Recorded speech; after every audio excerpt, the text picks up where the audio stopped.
سلامونه او مینه ملګرو، دوستانو، عزیزانو، خویندورونو، دغه ژوند خدای پاک یو وارې انسانانو ته ډالۍ کوي. ژوند ډېر اړین دی، ډېر خوندور دی، ډېرې مزې پکې دي، ډېرې بریاوې لاسته راوړی شي. په دې ژوند کې داسې کارونه وکړئ کوم دپاره چې تاسو ته اجازه درکړه شوې ده. د چا د ژوند سره لوبې مه کوئ، د چا د احساساتو سره لوبې مه کوئ، د چا د ننګ و ناموس سره لوبې مه کوئ، چا پورې خنده مه کوئ، چا نه ژوند مه اخلئ، د چا کپ د خولې نه مه کش کوئ او په خپلې خولې مه منډئ. که وس مو کېږي د انسانانو مرستې وکړئ، د یتیمانو، د کونډو، د خوارو، د غریبو، د خپلو، د خپلوانو، د مسافرو مرستې وکړئ. یو د خدای حقونه دي، یو د انسانانو حقونه دي. د خدای حقونه مونځ دی، روژه ده، زکات دی، حج دی، تلاوت دی، ذکر دی، عبادت دی.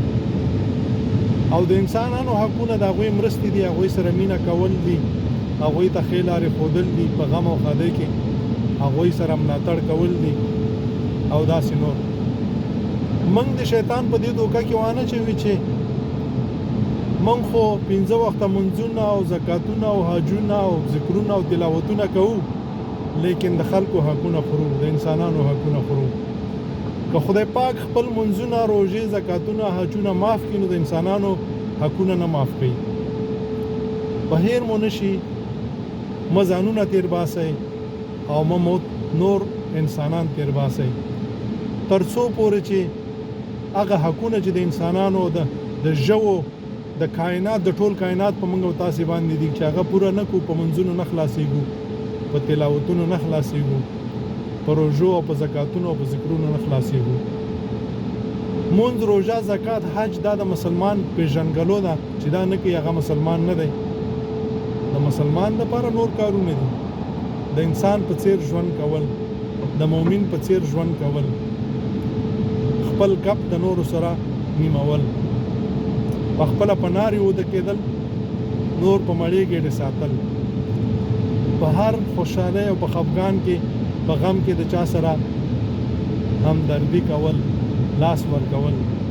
دې ته وایي اسلام. اسلام کوم حزب، کوم پارټي، کوم جماعت نه دی چې موږ او تاسې د چا په مقابل کې ودرېږو. الله رب العزت موږ او تاسو ته قرآن را لېږلی دی، انبیا را لېږلي دي، په آخره کې محمد مصطفی صلی الله علیه وسلم. که موږ او تاسې د هغې په قدم باندې روان شو، کار جوړ دی. او که نه ځانونه هم تیر باسو او فکر کوو چې خدای به هم تیر باسو، هیڅ کله نه. ژوندي اوسئ، آباد اوسئ، یو اوسئ، یو بل ته لاس ورکړئ، یو د بل نه قربان شي. السلام علیکم.